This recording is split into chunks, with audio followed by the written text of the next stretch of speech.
Hello, everyone. Welcome to Tea with TPS, an informal conversation with thought leaders in India and abroad. Today, our distinguished guest is Professor Rajeev Srinivasan, Adjunct Professor of Innovation and Strategy at the IIM Bangalore and IIM Udaipur. Equally adept in technology, management, and geopolitics, Professor Srinivasan will unravel to us the wonders of modern technology. A bewildering array of technologies confront us. After initial hesitation, the government has embraced many of them, adding Indian characteristics to them. I hope that we will be able to decode the world of technology in this conversation. Welcome, Rajeev. Ambassador, thank you very much. It's a pleasure to be here with you on Tea with TPS, which I had been hoping you would invite me to for some time. So finally happy to be here and to talk about something that is a passion for me because I worked for a long time in Silicon Valley and I continue to take a very strong interest in the way technology is trending around the world, and in particular how we as a nation can and will be able to harness some of these technology trends for the benefit of our citizens and for our nation's prosperity. So thank you. I really look forward to this conversation. Thank you, Rajeev. Whenever I think about technology in the last 2-3 years, the words that ring in my ears are those of Yuval Harari at the Davos conference in 2000. He said there that more than nuclear danger, more than environmental degradation, what the humanity will suffer most will be from technological advancement. He said that technology is welcome and we all embrace it. But we are moving towards a situation where technology is going to overtake humanity. He said that the machines will do so much for us that human beings will become worthless. Not all human beings, but those who are not able to accustom themselves to or use modern technology. So the world will be divided into those who use technology and those who cannot because of their inability to cope with technology. So what do you do with these worthless human beings, as he calls them? You cannot turn a truck driver into a technologist, cannot make him into a software technician. So there will be a section of the people who will not know what to do. Old jobs will go, the new jobs will not be, they will not be able to use the new jobs. And he said, therefore, the gap between the haves and have-nots will increase. Inequalities, not only among people, but also among states will change. There will be enormously prosperous states and totally poor states. So he was picturizing, this was of course before the pandemic, a situation where the technology will pose the biggest challenge to humanity. Do you agree with this view, or is there some truth in it? I respect, you all know Harari as a historian, and I definitely enjoyed his earlier book, Sapiens.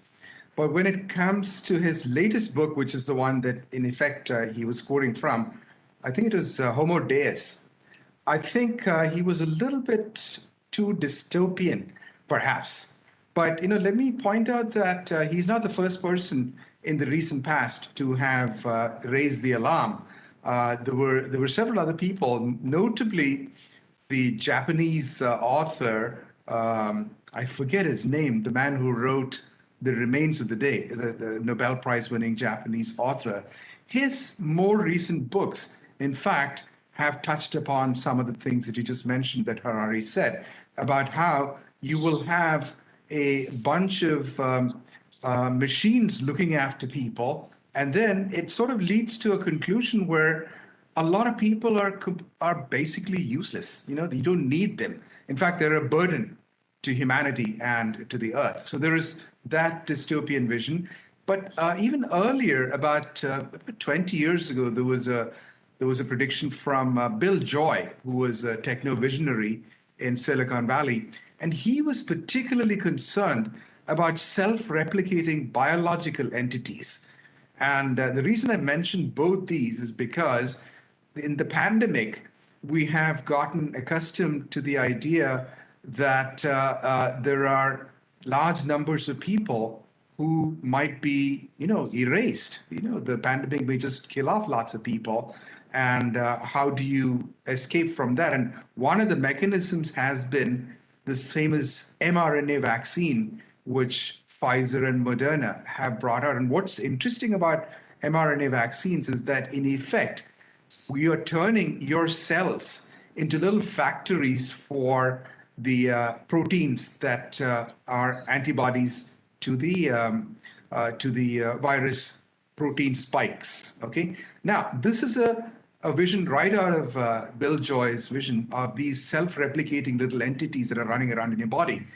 What happens if there is a mutation, and instead of what you intended, there's something else that's being replicated in your body? I mean, this is a nightmare, right? So we have seen this kind of problem, especially in biology. And as you know, there is a huge controversy which has been somewhat swept under the carpet as to whether the coronavirus is something that was lab created as an effort by the people at the Wuhan Institute of Virology, in conjunction, incidentally, with some Americans. For example, a fellow named Peter Daszak of the EcoHealth Alliance, funded by the American government.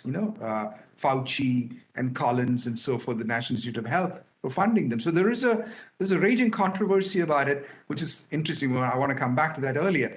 But the point here is that technology that is running around unconstrained and untrammeled is an existential threat. Now, again, this is not a new concept. If we go back to the 1930s, there are the famous German movies, Metropolis, M, etc., where they first started talking about intelligent robots who would effectively make us redundant, because the robots can do a lot of things. And to kind of bring that back into contemporary computer science, we're at a stage where there are many, many things that machines can do, while in their limited, narrow focus, better than human beings can do. As an example, the best AI readers of X-rays are considerably better at reading X-rays than the best human radiologists. Okay, and similarly, there are things like GPT-3, which is a massive AI algorithm that can process natural language. That is, you don't have to enter anything into it with obscure, computer language. Can produce Shakespeare, for example. I'm sorry? You can produce literature even, right? At the moment, they don't do that, but they produce code. For example, instead of asking a human to write software, you can just give a description of that software in natural language, and it can, again, within a limited range of possibilities, it can produce the code. So we have these automata that are threatening on the one hand, and these biological systems. There is this thing called CRISPR-Cas9, which enables you to do gene editing, and there was a big fuss a couple of years ago when a Chinese scientist essentially created designer babies who were immune to certain diseases. And of course, there was a huge ethics hue and cry. But anyway, I don't want to belabor that point. The issue that all these guys, including Harari, and I remember the Japanese author's name, it's Kazuo Ishiguro, of course, all these people are looking at is this dystopian idea that if machines and biological systems get out of control, well, they could pretty much decide that humans are irrelevant and a nuisance. And this goes back also, if you remember the film 2001: A Space Odyssey, the computer on board the spaceship decides that the humans are jeopardizing or potentially jeopardizing its mission, so it decides to just kill them off, right? So that is a consistent fear that observers have had. But my belief is that it's only a partial answer. The reality is that most new technologies come with a tremendous amount of hope that it improves human freedoms and human leisure and things like that. But eventually, what happens is that they start, boomeranging on us. So this goes back, for example, to the simple technology of the printed book, right? Which enabled a lot more conversations to happen. But it could also be seditious, right? You have people writing tracts that incite people, so on and so forth. The same thing happened with the early internet. It was The reach becomes big, and therefore an evil thought can have great influence on a large number of people. right, and technology is sort of value neutral, right? As we say about fusion and fission and so forth. The technology itself can be used for either No, but as long generating. as it is controlled by a human being behind it, Right, right. lose control over it, that is when this happens. But inequities that he is talking about Yeah, between people and between countries, this is the right. same development of what is called the digital divide. The digital divide is already a problem. But that Right. becomes a huge chasm, not just a divide, when technology advances to such an extent that certain countries and people are not able to use them. That's true, but we have a counter example in India because we have suddenly increased our mobile internet participation remarkably fast. In fact, we're approaching Chinese levels from much lower levels of numbers or percentage of people who are actually using the internet. And all of this can be, in a sense, attributed to government policy and private sector involvement. Basically, when Reliance Geo brought data prices to an all-time low. In fact, if I remember correctly, in India, 1 gigabyte costs 0.26 cents, which is the world's cheapest. Okay, and this has led to an explosion of people who would have been part of the digital divide, the have-nots, who are now fully participating in technology. So I think on the one hand, I don't know if Indians are unique in being technology philiacs, positive towards technology, but I wouldn't have, 10 years ago, if you had told me that 40% of Indians are currently on the internet, I would have laughed at you. But in fact, that is the case, and it's zooming. It'll soon be 60%. You know the So, whole story of the computers, how people demonstrated against them. right, right. Now, the fact is that all those people who said computerization of banks is a bad thing and so forth, they all found jobs elsewhere because the computers took on some of the drudgery and there were more interesting jobs available to people. Now, I don't know if this is something that is going to happen on an ongoing basis because I honestly believe that over the past 30 years, ever since the Chinese entered the WTO, they have actively deindustrialized much of the West. So that, in fact, literally, there are a large number of people in the West who are no longer employable. And in fact, there's surplus. Okay. And so that goes back to what you were saying about Harari's vision of excess people. And there's a very good question. These people, you can kind of keep them drugged, if you will, by giving them online video gaming or something, right? Or online media like Facebook or whatever, so that it's like an opiate for them. Really, yes, in old age homes, because Right, they're not be working anymore. right. Uh, And but Rajiv, the latest budget is a eye opener, Indian budget, because we are going into the most modern technology, not to the full extent, but in some variation of modern technology in terms of cryptocurrency, in terms of data, etc., etc. So, is that a beginning of our entering the other side of the technological divide? That the government of India is adopting these measures after some hesitation about cryptocurrency, worry about misuse, etc. But we are now entering a new phase. And in your article, which you wrote for Makara Sankranti, you talked about some of these new technology that we are going to use. In fact, your article started by saying the kind of negative elements that we see around us, criticism against government of India and, charges that Indian democracy is not good enough, etc. And then you go on to say that some of the technological advances are going to really make up for these negative threats. Can you elaborate on that? Right. To go in sequence, you mentioned the new budget. I was just asked to write a long essay on industrial policy.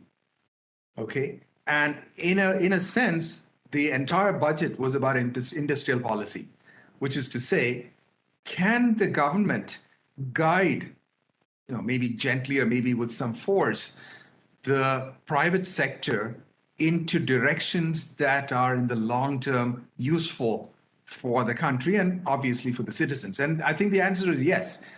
And what we have seen is that, in general, there are three or four things that underpin industrial policy. One is infrastructure.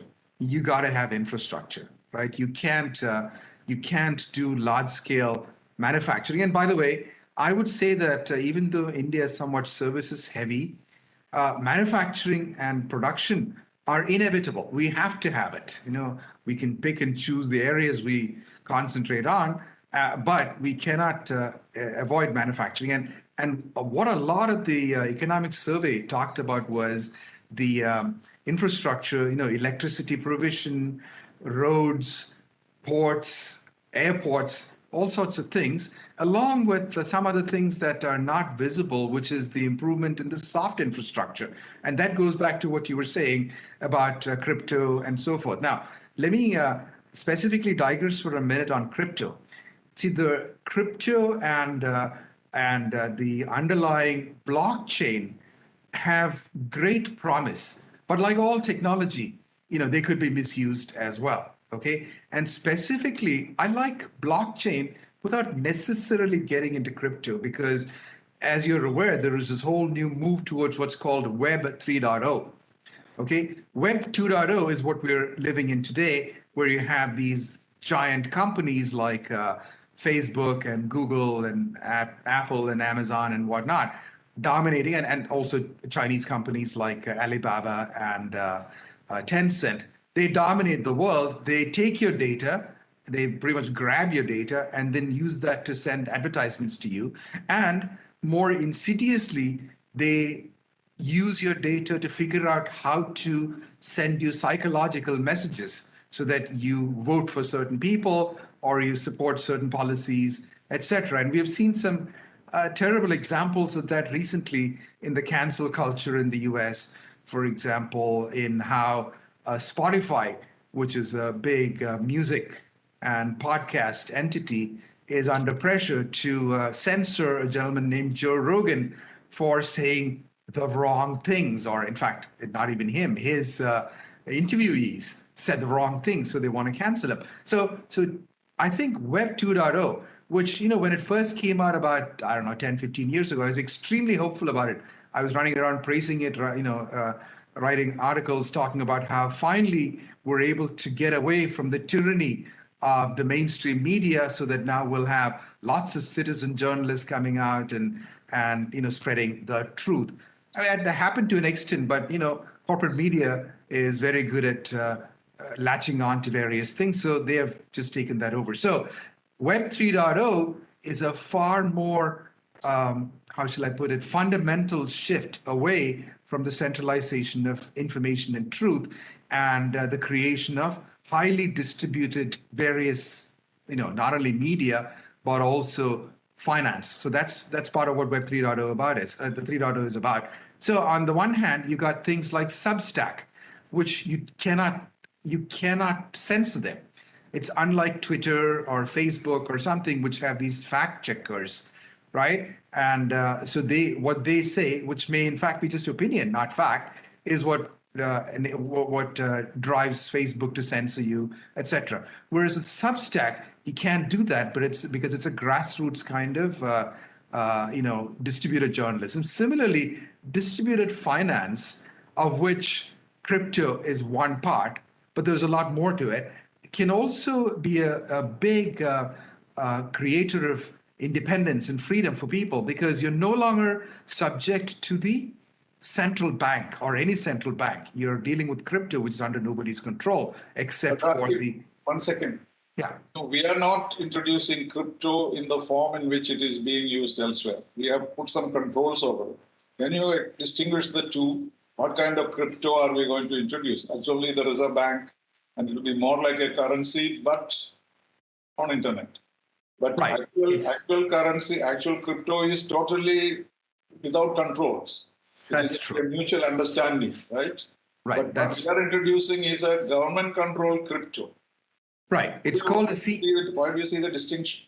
Yeah, it's a CBDC. It's a central bank digital currency, which in effect is is very similar in terms of it's being a fiat entity. It's controlled by the central bank, but It means it is like a currency except that it is on the net.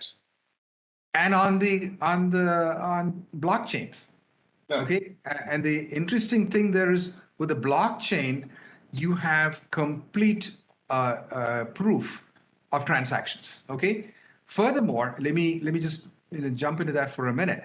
The attraction of blockchain is that the data is stored not only on one central server, but on hundreds or even thousands of servers. So you cannot spoof transactions. If you made a transaction, it is known to hundreds of machines or thousands of machines. So you have it being very much defined and unbreakable. That's on the one hand. Make it easier for breaking when you have so much of information in different machines. No, you cannot. Here, once you have a virus into one, doesn't infect all? Not necessarily. You have thousands of machines. I mean, one of the machines could be your own machine, Ambassador. So it's distributed in a very large way, and it's very difficult to go off and manipulate all of them. If you had, for example, your central bank keeping all its records on, I don't know, 5 computers, what you said is possible. But when you have, 10,000 computers or 1,000,000 computers, then it becomes, even if it's possible, it'll take you so long that it is not worth it. Okay, so that's. To explain in layman's terms, how will it make our life different with the cryptocurrency which we are going to introduce? Your transactions. We are already using digital transfers. Right. What is it that will do more than digital transfers? Okay. So calculation or your assets calculation itself will change? No. What happens is that your assets are better defined. Very simple example is putting your land records on the blockchain. Okay. Today, our land records are a mess, right? You can go to, unfortunately, you can go to a village office and bribe somebody, and lo and behold. That's the only way. Yeah. The way is to bribe him. Right. And the legitimate owner shows up a week later and he doesn't own the property anymore. It's in your name. So that's possible. And worst comes to worst, you can set fire to the village office so that all the records are gone. I mean, I'm not exaggerating. This is possible. People have done it. Now, this is a huge problem. There is the development economist Hernando de Soto, who's, I think, Latin American. So he had estimated that this is one of the biggest problems that the poor face in the entire global south, which is that they have land ownership, but they can't prove it.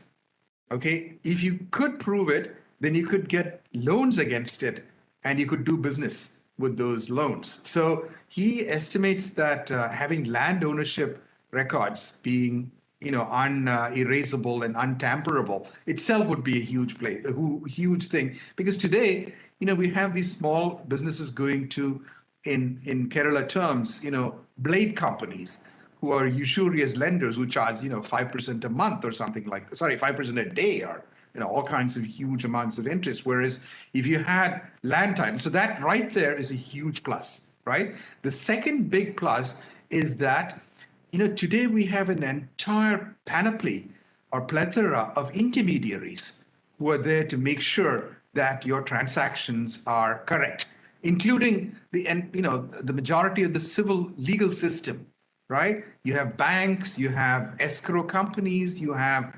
insurance, all sorts of things. Whereas lawyers of the world, lawyers, accountants.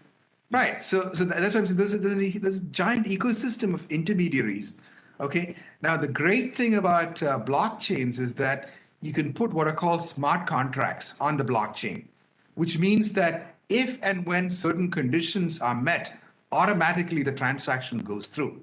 As an example, let's say I'm selling my car to you.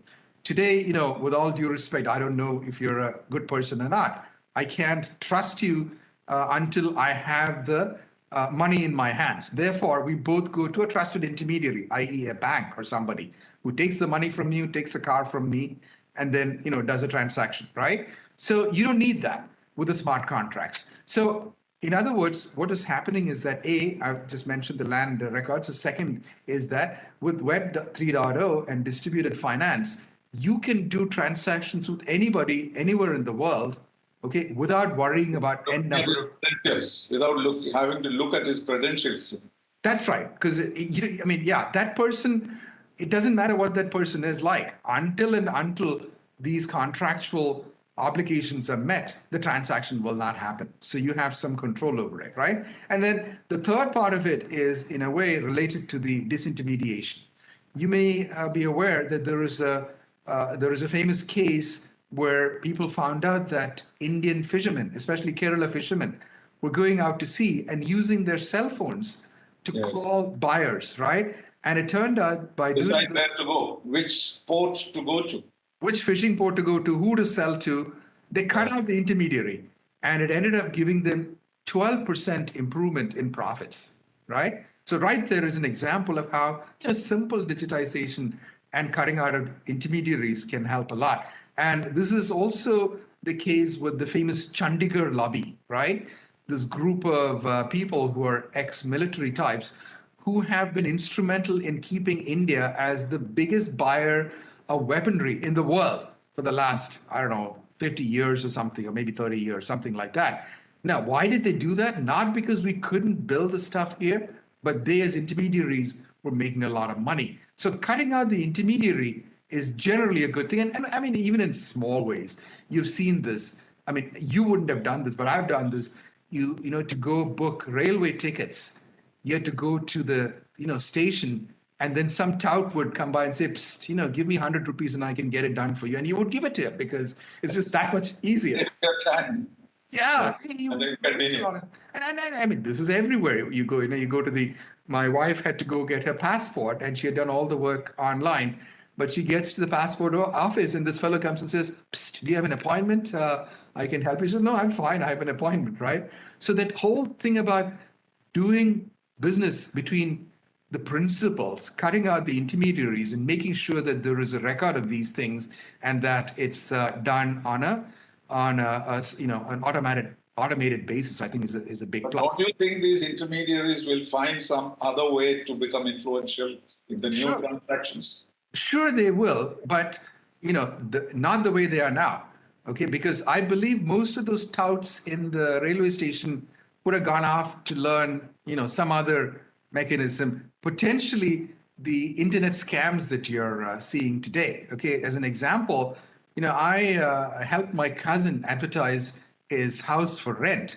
And within, half an hour, there was this fellow named Manjeet Singh who said he is a CISF officer who's just been transferred to the airport here, and he loves the house. And he sent all his information, like his Aadhaar, his PAN card, blah, blah, blah, everything. And, it was very impressive. And then he wants to take the house on rent. Okay. It sounded kind of it didn't sound right. So we investigated a little bit and found out that there was no such person. It was a complete scam. And the idea was that he was ready to transfer the deposit to my cousin. Okay. But the point is that I found out he would be able to fool my cousin so that instead of him transferring the deposit to my cousin's account, in fact, it would be the opposite. The money would go out of my cousin's account. So, yeah, I mean, there is no end of creative ways in which intermediaries will work. So whatever you invent, there will be something above it. And that, of course, inevitable. Human ingenuity can conquer. Well, any I'll time. give you an example. When I first went to the U.S. in the late 1970s, you're aware of this. 42nd Street, or what is it? 42nd Street was the place in Times Square, which had all these porno movie shows, right? It was nothing but porno movie shows. But the internet came around, and all the porno guys were the first people to move onto the internet, right? And also, I remember some of the biggest customers, the movers and users of the internet were people who were doing mail order brides from Ukraine. Okay, this was a big deal at that point. So, as you said, there are no limits to human ingenuity. Any technology that comes out, it's usually the criminals who jump on it, or the people who are. And the other question I have is about this 30% tax on money transfer by data. What does that mean in the budget? Yeah, I mean, it's already taking place without taxes? I mean, at the moment, yes. The government has no visibility into it. Okay. Right? Like, for example, if I enter, and there's a lot of people who are doing crypto transactions in the country, and some of them will continue to evade the tax net. In a way, this is intended also as a deterrent in terms of, let's not do too many transactions, because if you get, if you 30% is a non-trivial amount, so you're better off getting capital gains taxed at 10%. Or or 15% or whatever. So I think the government is basically making a statement that, look, we have ways of tracking you down, and the tax man is going to come after you. So it's, on the other hand, we're not saying no to it, right? We think this is an interesting and important industry, because I wanted to move a little bit more into Web 3.0, if I may, Ambassador, because one of the things that this is enabling, along with the work from home attitude during COVID, is that people are literally moving away from the technology centers. And this is, in fact, a huge problem for San Francisco, which used to dominate, and still does dominate technology. Now people are moving to Austin, Texas, for example, because of tax benefits, or to Miami, Florida, because Puerto Rico, I believe, is a very good tax haven. Tax haven, I'm not aware of that, but Miami has a very positive view. In fact, their government officials are very innovative and so forth. So they're moving there, but that's not all. They're moving to Bali, or Singapore, or something like that, because this culture of work from anywhere, where all you need to do is get a strong or a good internet connection, and then you can happily work. That is happening, okay? Which means that there's also another revolution in a sense that's happening, which is that your credentials are no longer the fact that you have a degree from Stanford or Berkeley or whatever, right? It's nice. But people are beginning to say, I don't care. Show me what you have done. Okay, you could be a 15-year-old high school dropout, but if you have been able to create a powerful software mechanism, that's all I need to know. Okay, and you may be time like that. Sorry? For some time, MBAs are no more considered the essential qualification to become a millionaire, because one idea that matters, not a degree. Yeah, that is true. So it's your ability to deliver. But beyond that, I was listening to a very interesting gentleman named Balaji Srinivasan, not related to either of us, of course, but he was a famous venture capitalist in Silicon Valley, and he's moved. He now lives in Singapore and India because he thinks this is where the action is. And his point is that not only are credentials no longer interesting, even your name is no longer interesting. Okay? He thinks everybody will start doing pseudonymous transactions. All you have is your pseudonym, basically, your handle, right? And your work proof. I am, I call myself King of England or whatever, but I've delivered, this much Java code, or I've written Python, or I have started 3 companies. And that is... Better will be Marilyn Monroe or something like that. Whatever, right? Whatever it feels. Like all these offers which come to you from for loans, etc. It's always Asha or Jyoti. just to attract the attention. That's a girl who is sending you a message. It's being used extensively. But it's a big racket, I believe it's coming out of China. A bunch of Chinese entities have been hiring Indian intermediaries to capture people and get them into these debt traps. China is good at debt traps, as you well know, right? The debt trap diplomacy. BRI itself. Yeah, right. So a lot of people in India have been captured by this. Here is an easy loan for you. And if you're sort of tight for cash, I think it's attractive. And then before you realize it, you got these goons knocking on your door or whatever they do, right? So, yeah, the Marilyn Monroe, yeah, that would work for me. Well, moving on, do you think the technology makes a big difference in geopolitics, since you are an expert on both? So is technology going to make a big difference towards the sovereignty of states? Because this transcends, national borders. Names are not important, countries are not important. Then how are you going to exercise your sovereignty now? Well, it's already happened. For example, big tech companies like Google and Facebook and Amazon and Apple are actually far more powerful than most countries. Than states. Right? In fact, they have more citizens, if you will, than most countries. And, if I remember right, Facebook, including WhatsApp and Instagram and so forth, has some enormous number of active users. Bigger than any biggest countries in the world. That's right, like 1 billion users or 2 billion users or something a day. So they can make things happen. But even their power is not infinite. Like, for example, Facebook attempted to bring out its own cryptocurrency and it just crashed and burned. It cost about $250 billion. They just lost $250 billion. Right. And that's one of the things that is positive about the scenario that you outlined, which is that yes, these technology companies look invincible, too big to fail, but they're actually based on some pretty thin ice. What's happened to Facebook and also Netflix, which has been a darling of the stock market, suddenly lost, I forgot how much, like 10% or something, because their subscriber base is slowing. And same thing with Facebook. TikTok is providing powerful competition to them. So, but the point I would like to emphasize here is that there is a business model that all these technology companies have used, which is that they collect your data and then use it against you. This is true of the Americans and the Chinese. Now, with Web 3.0, there is the possibility that you will own your data.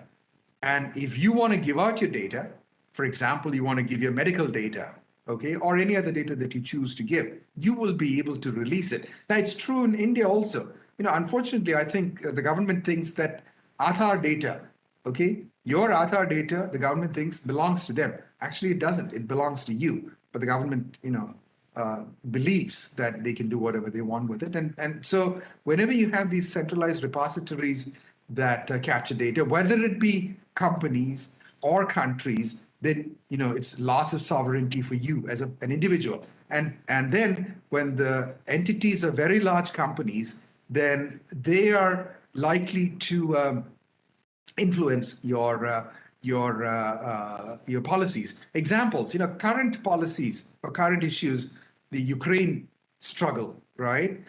My belief is that there is a concerted effort, okay, potentially arising from the American government, but very much pushed forward by Facebook, Amazon, Google, all these entities to create a certain, certain inevitability for war. And in terms of tension and conflict. Yeah, I mean, to create war, literally. You remember how, long ago, William Randolph Hearst created the Spanish-American War, primarily to get more TRPs, right? More value for his newspapers, right? So I think we're seeing a version of that. That war by CNN. Right. Into a show. So there you have your answer, right? These tech companies are megaphones that can magnify various geopolitical fault lines and But is create. that the reason, Rajiv, that the Chinese have been not destroying, but at least cutting them to size, the big tech? They sent out all their tuition companies out of the country. They cut down the infrastructure company. Alibaba was cut to size. Is it because they felt that these companies are going to dominate Communist Party and dominate the state? Is that one of the reasons? Because they lost heavily on that.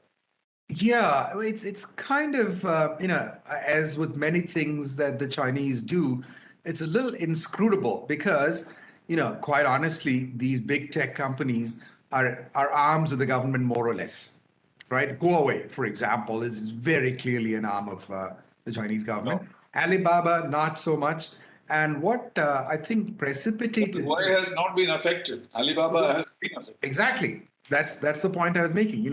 The government companies are fine. The ones that showed a little bit of independence have been cut to size, and I think there is an element of the government not wanting these guys to become so big that they cannot be controlled.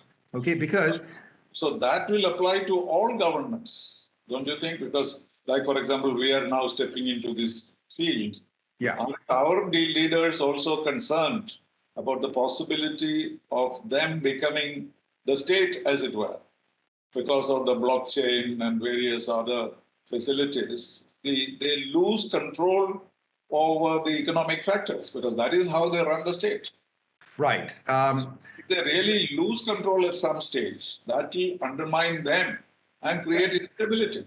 This is true. This is true. In fact, there are, I mean, we have seen this unedifying saga of the Indian government's tussle with Twitter, right?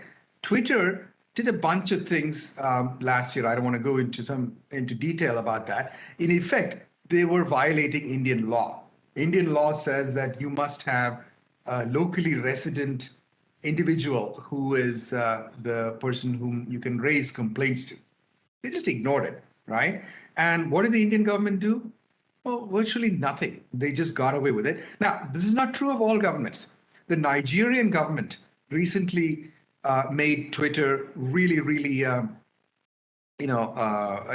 Twitter a lot. They blocked them completely, which incidentally is something that is a counter to what you're saying. The Indian government could potentially block any one of these guys. Okay, it's a relatively trivial matter. It just sends out an order to the internet service providers in this country and says, okay, now from midnight tomorrow, you block all the IP addresses belonging to Amazon. That's it. End of story. Amazon is gone. Okay, so there are some drastic steps, but that obviously will have do some kinds of consequences, second order effects, etc. But But it means you have to be ahead of the curve in terms of technology. Suppose you introduce these things and you do not know how to manipulate data or deal with those who do, right. then where will you be? Yeah, this is why, for example, there is the demand out there that all Indian derived data has to reside in India. Okay, which incidentally these companies are not adhering to. They do move Indian data abroad. So that is one way of holding on to our data. Second is, as you said, how can we impose some control over them? One way of doing this is to support national champions. Okay, bring up companies, give them incentives, tax breaks, regulatory help, etc., so that we have a way. Now, you remember some years ago when you were managing the Higher Education Council, I wrote a paper for you about industry academia relationships and so forth. Now, even today, we find that the industry academia relationship is very poor. But by giving incentives of all kinds, professors will be measured on how much innovation they come up with, how many startup companies they're involved with, etc. Okay, today most professors, as you know, They're just regurgitating the same thing over and over again, year after year. There is nothing that is taught, unfortunately, in India that prepares students for what's out there in the real world. There's nothing, But there's no research. there's no research, right? So I'm saying we Research is should. gathering of information. That's all. Sorry? Research in our country, particularly in Kerala, is gathering of information. Right. I mean, it's Gleaning basic. from everywhere else and put it in your book, Right. your thesis, and there you get a PhD. Right. I mean, it's unfortunate because it is not just in Kerala. You know, if you look at the entire country, you know, I believe that there has only been one single world-class result to come out of India since independence, and that's very sad. That was the prime factoring algorithm that came out of IIT Kanpur from 10 years ago, Professor Agarwal. Nothing else, not one, you know, world-beating R&D outcome. Well, we haven't had a Nobel Prize since I think, Tagore. yeah, and deservedly so because there's no support for it. So this is one Yeah, of the but big. you talked about also the kind of contradictions. Like, for example, more people want to do history or, humanities rather than science. It's becoming increasingly more popular. As you said somewhere that, the IITs are not as fashionable today as going and doing some kind of humanities so that you can get into management levels without learning engineering or management. Isn't that a trend? Well, I saw some numbers. You know, I don't know if it's accurate, but more than 40% of the college students in the country prefer the humanities. Okay, So and 10% of GRE, you said. yeah, yeah. So what that means is that these are people. Now, I'm not putting down the humanities. Okay, let me be very honest. As a technical person, at one point I realized that you got to have a bigger picture. You need to understand history. You need to understand economics, etc. But what happens, I Even think, literature. Even literature.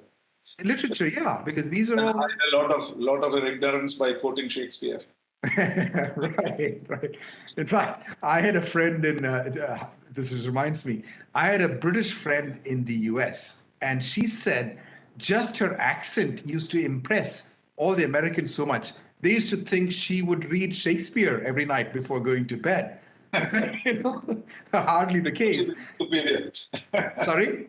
So she became superior to the others. Yeah, I mean, they just assumed that she was reading Milton and whatnot. So there is that aspect. Yes, I agree with you. You know, literature is important, but what I fear is that a lot of the people who go in for pure humanities education are looking for government jobs. Okay, that is the goal. I don't know if you saw this about a week ago. Over a lakh of people wanted to get railway recruitment board jobs. There were like, I don't know, some small number of jobs where a lakh of people applied. So 30,000 jobs or something, 3,000 jobs, something like that. And in the end, they got angry and they burnt some railway coaches and things like that, right? So what is the picture there? They're saying we want government jobs, and I'm not, this is not a veiled attack on bureaucrats or anything, because I also have great respect for India's bureaucracy in its ability to get things done. Okay, two things. One is I constantly hark back to the Kumbh Mela, right? I mean, this is an Or even incredible. the disasters like the floods and pandemic and so on. That's The right. bureaucrats have played a very, very significant role. Right. Just to awareness. And the vaccination.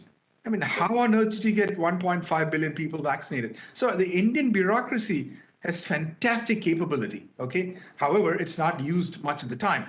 But the problem I'm facing or I'm concerned about is that, especially in a state like Kerala, 70% of the budget goes to salaries and pensions. There's hardly any money to do anything, right? And what all these youngsters. Well, the United Nations also. We have something common with the United Nations.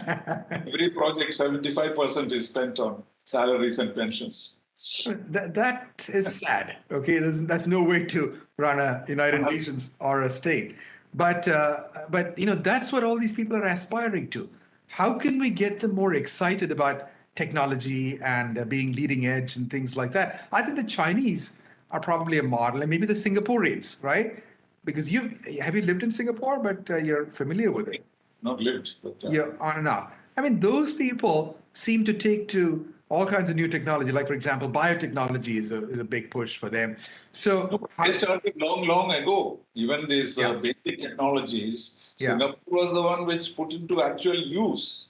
You right, know, it was right, theoretical for us, but they were actually using it. That was the difference. right. And if you look at Singapore, what is its major advantage? And if you ask me, it's a very good bureaucracy, right? They have Literally, nothing else. They yeah. don't have even monuments and museums. Right, right. They hire the best people in the country, give them lots of money, more than CEOs of multinational companies. They're completely incorruptible, and they run the country like clockwork. So I have That's the no, model that the UAE and other Gulf countries also adopted, haven't they? Get the best people, pay most, yeah, get things I, done.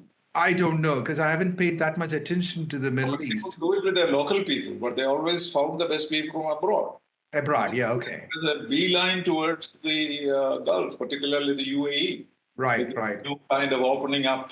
Now right. you get a gold visa. It used to go to only 2 or 3 people. Now almost everybody can get a gold Can get visa a gold if you visa, can right, produce a sizable amount of money. So right.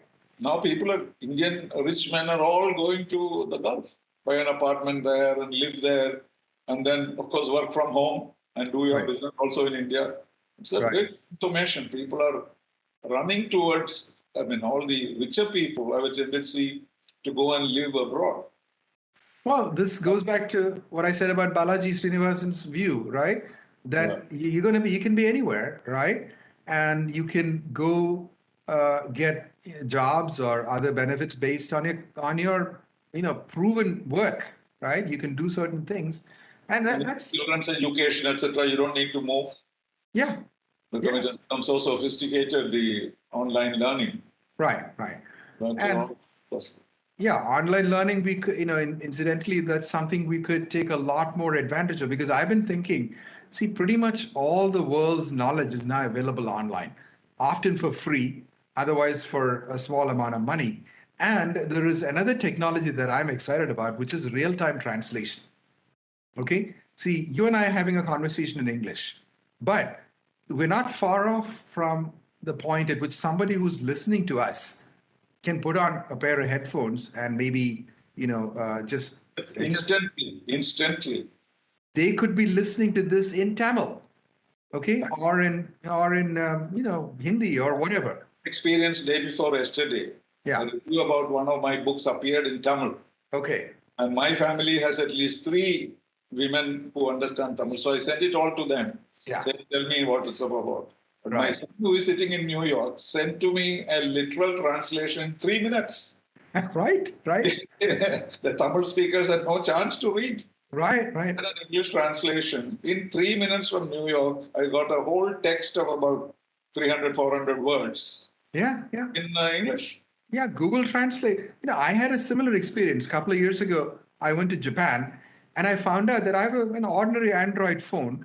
I could speak English into it and it would emit Japanese.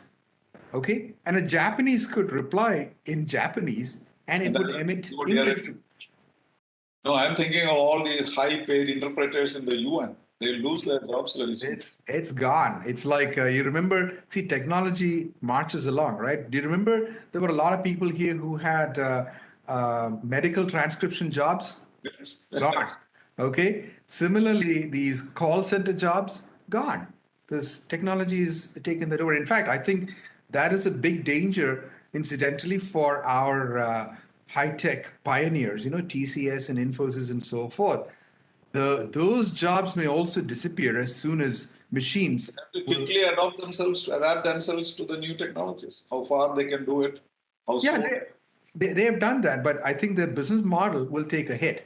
In fact, you're quite right. They've been nimble. Earlier, their business model used to be to send lots of people to manage data centers, right? Now that business went away as soon as Amazon Cloud came around, but they adapted and yeah, so they're good. But I'm saying entire jobs may vanish, entire classes of jobs may vanish, and this goes back to Harari's point that you started off with, which is that you may have, in fact, this has already happened to some extent to people in the US. they have a large number of people who are moderately well trained, moderately intelligent, doing moderately well paid jobs, such as, clerical and office jobs. A lot of these can be outsourced through this mechanism called robotic process automation. I think that's what it's called. Basically, you got repetitive jobs like, I don't know, insurance claims adjustment or, basic accounting, things like that. A lot of people in the West do those things. They don't need to be done by humans. They can be done quite well by. Take an insurance policy on phone pay. I'm not write it, but. Yeah, you can. But So we are running out of time. But yeah. before we finish, how about the pharma, which has become a huge business because of the pandemic? Will it continue to flourish, or do you think that is just a flash? And once the pandemic is kind of controlled, these pharma companies will face a big, what shall we say, withdrawal symptom. Will it happen? I don't think so. My belief is that they'll find something new. For example, the Americans have But long the been. huge facilities they have built even in India for vaccine Yeah. production Right. and medicine production, etc. I mean, unless there is another pandemic, what will they do? Do you think there will not be another pandemic? I don't know. I hope there won't be. No. Even somebody like Bill Gates, okay, has said that you haven't seen anything yet. There could be another that's coming out. Who knows what the Wuhan Institute of Technology or Wuhan Institute of Virology. Dr. M.B. Pillai was saying, who knows? Yeah. There is no power somewhere reordering the world. Yeah. In So, fact, yeah. if that is happening, then there is no point in our predicting anything or inventing anything or whatever. Somebody else is reordering the world. And that is what the pandemic is doing. We don't know what kind of demographic situation will be there in the world in, say, the next 10 years.